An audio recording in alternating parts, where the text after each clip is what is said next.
Hoy estudiaremos el sistema circulatorio. Vamos a encontrar las funciones, sus partes y la importancia de cada una.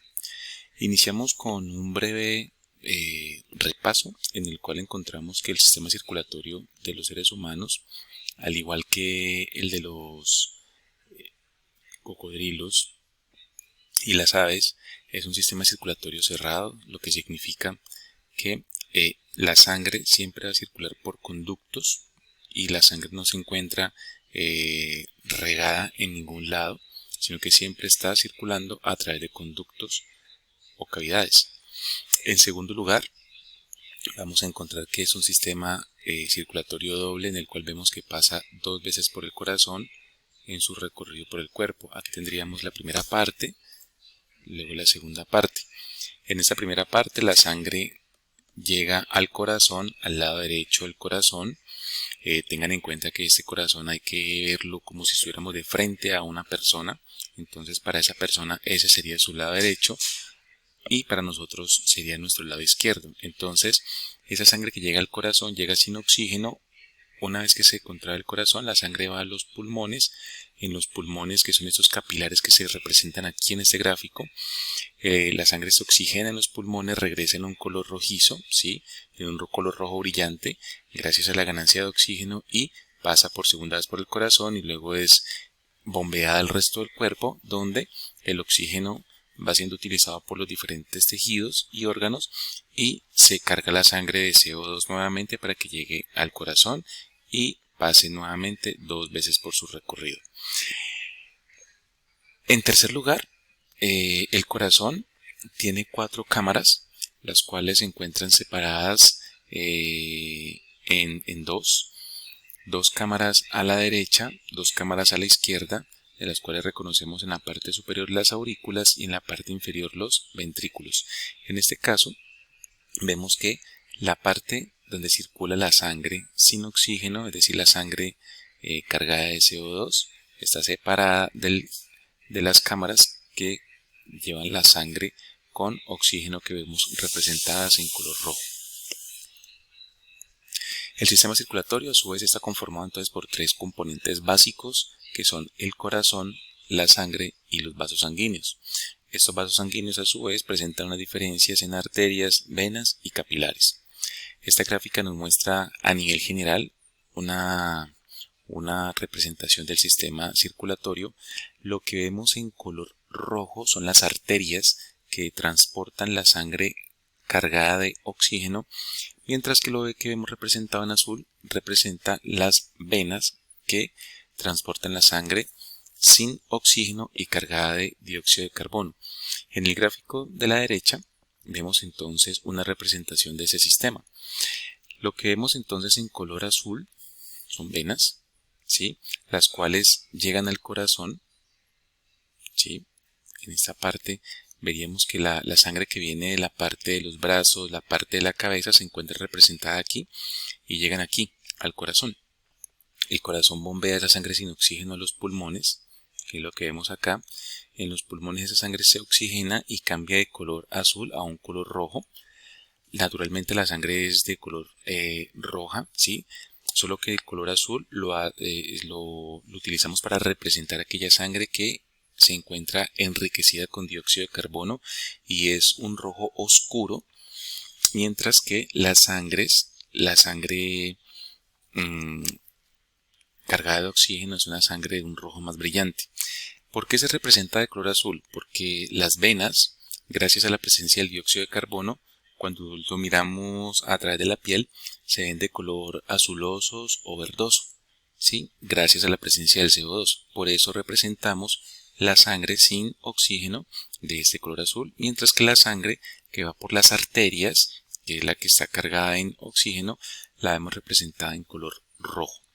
Bien, aquí vemos un símil con la temática anterior del sistema digestivo, en la cual la sangre que sale del estómago y de los intestinos decíamos que se iba hacia el hígado para que el hígado depurara la sangre y esa sangre depurada, ya separando lo que son toxinas, sustancias dañinas y demás, viaja ahora al corazón para que el corazón después lo lleva hacia los riñones y los riñones, una vez que pase por aquí, pues sean expulsados a través de la orina, pero pues eso lo veremos más adelante en sistema excretor. Bien, la primera porción entonces es el corazón. El corazón es un órgano formado por células cardíacas presentes solamente en este órgano. El corazón tiene una particularidad y es que presenta pues en la parte superior dos cavidades llamadas aurículas. Recordemos, aurícula derecha. Recuerden que eso hay que verlo como si estuviéramos de frente a otra persona. Y acá tenemos la aurícula izquierda. De la aurícula derecha siguen las aurículas, para este caso ventrículo, perdón, ese sería el ventrículo derecho, ¿sí? Son separados a través de esta válvula aurículo-ventricular, que es llamada también válvula tricúspide. Vemos lo mismo al lado izquierdo. Entonces la aurícula izquierda está separada del ventrículo izquierdo a través de la válvula aurículo-ventricular, que para este caso se llama válvula bicúspide, porque son dos membranas que la conforman. Vemos aquí unas cuerdas llamadas cuerdas tendinosas, bastante rígidas, bastante duras. Lo que encontraríamos es que la sangre pasaría desde aquí hacia el ventrículo. En este caso el ventrículo derecho, la sangre va subiendo, se queda en ese sector, ¿sí? Y cuando la sangre intenta devolverse, pues no lo logra, porque aquí se encuentran estas válvulas llamadas válvulas semilunares, ¿sí? Porque tienen forma como de lunita y no se devuelven porque ellas cierran el paso y no permiten que la sangre se devuelva, y entonces esta sangre es empujada hacia los pulmones, ¿sí? En este caso iría al pulmón derecho y en este caso iría al pulmón izquierdo. Esta arteria que encontramos aquí se llama arteria pulmonar. Tengamos en cuenta que dijimos hace un momento las arterias transportan sangre con oxígeno, pero esta es la única excepción que encontramos porque es la única arteria que transporta sangre sin oxígeno.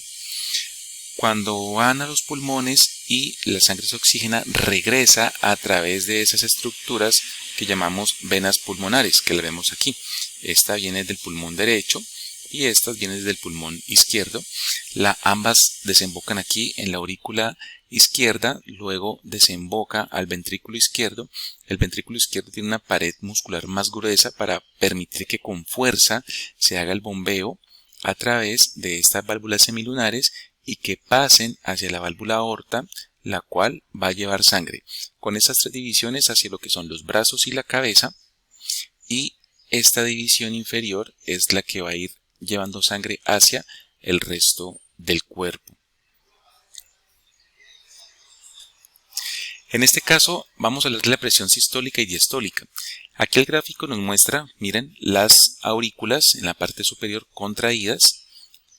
Vemos que cuando se contraen permiten que la sangre pase hacia los ventrículos, a lo cual lo llamamos presión diastólica. En ese momento los ventrículos se encuentran relajados. Luego, cuando los ventrículos se contraen, permitiendo entonces que la sangre vaya hacia los pulmones, si lo miramos desde el lado derecho, o si lo miramos desde el lado izquierdo con la sangre oxigenada, vaya hacia la arteria aorta y el resto del cuerpo. A esto se le conoce como presión sistólica. Es decir, cuando se contraen los ventrículos, hablamos de sístole o presión sistólica, y cuando se contraen las aurículas hablamos de diástole o presión diastólica. En el caso de la sangre, pues está constituida en un 55% aproximadamente de agua y un 45% de células.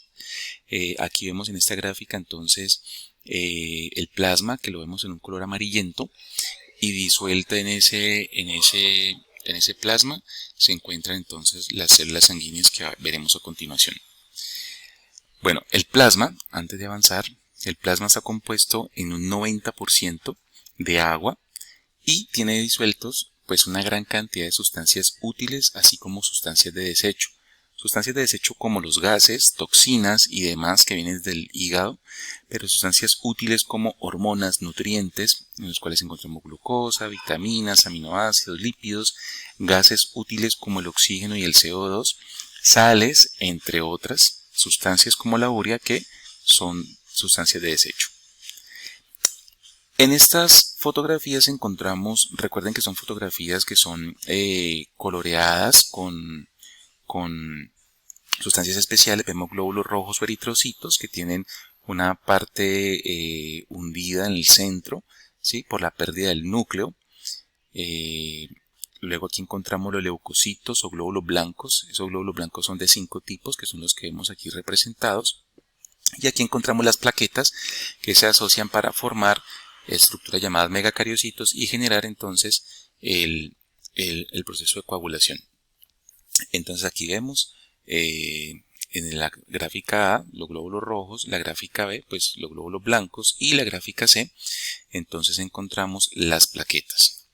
¿Cuáles son sus funciones? Pues en el caso de los eritrocitos, el transporte del oxígeno, los leucocitos, que son 5 tipos que vimos en la fotografía anterior, entonces todos combaten infecciones y enfermedades. Sin embargo, los neutrófilos se encargan de fagocitar, es decir, de rodear y consumir, así como de destruir las bacterias. Los eosinófilos matan parásitos. Los basófilos producen inflamación, que es necesaria también. Linfocitos crean respuesta inmunológica. Y los monocitos maduran en macrófagos, los cuales fagocitan los desechos y a las células y moléculas extrañas del cuerpo, es decir, sustancias que no sean reconocidas por el organismo. Las plaquetas pues son esenciales para la coagulación. Ya vimos que muchas de ellas se asocian formando un megacariocito y taparían la rotura del vaso que se encuentre roto. Con la sangre vamos a encontrar algo también muy particular, y es que es la que se encarga de realizar el proceso de intercambio gaseoso. Aquí vemos un vaso sanguíneo, un capilar, ¿sí? El cual está rodeando a un alveolo. Tengan en cuenta que los alveolos son la parte más delicada, la parte más delgada de los pulmones. Son la última porción de los pulmones, y entonces vamos a encontrar que el alveolo, que se encuentra rodeado por el capilar, realiza el intercambio gaseoso con la sangre. En este caso vemos cómo la sangre llega en un color azul, ya sabemos la razón, y es la cantidad de CO2 disuelta. Luego vemos que esa cantidad de CO2 empieza a pasar por difusión hacia el alveolo, o sea que va a ir quitando una buena cantidad de CO2, pero a su vez también por difusión el aire ha llegado al alveolo cargado de oxígeno, o sea que ese oxígeno va a pasar desde el alveolo hacia los conductos sanguíneos. Esta hemoglobina, que aquí la vemos representada como Hb, venía cargada de CO2, pero ahora esa hemoglobina queda cargada con oxígeno y esa hemoglobina es transportada hacia el resto del cuerpo. Eso significa que la oxiohemoglobina, como se denomina esta hemoglobina cargada de oxígeno, va a ir al resto del cuerpo para llevar ese oxígeno a los diferentes tejidos y órganos. Finalmente, la tercera parte, los vasos sanguíneos, pues encontramos que son las arterias, los capilares y las venas. Ya hemos dicho, las arterias son las que vemos representadas aquí en color rojo, ¿sí? Que soportan una mayor presión y son las que transportan la sangre con oxígeno. Mientras que las venas son las que vemos representadas en color azul, son más delgadas, ¿sí? Tengamos en cuenta que este gráfico no representa toda la distribución de venas y arterias, sino que es para claridad que hacen un pequeño bosquejo, pero obviamente son muchos más. Y los capilares pues son vasos muy finos, ¿sí? De paredes sumamente delgadas y pueden llegar a medir incluso menos que el diámetro de un cabello. Y en este gráfico pues encontramos lo que vimos hace un momento, el corazón.